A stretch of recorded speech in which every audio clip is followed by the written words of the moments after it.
नमस्कार, कस्तुरीज किचन मध्ये आपलं स्वागत आहे।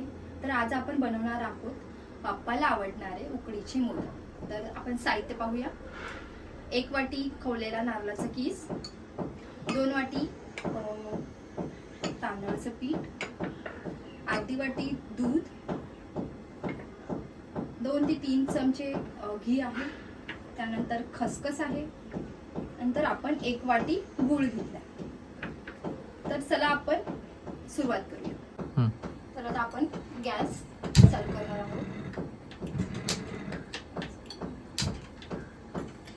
आपण 2 वाटी पिठासाठी 2 वाटीच पाणी घेणार आहोत।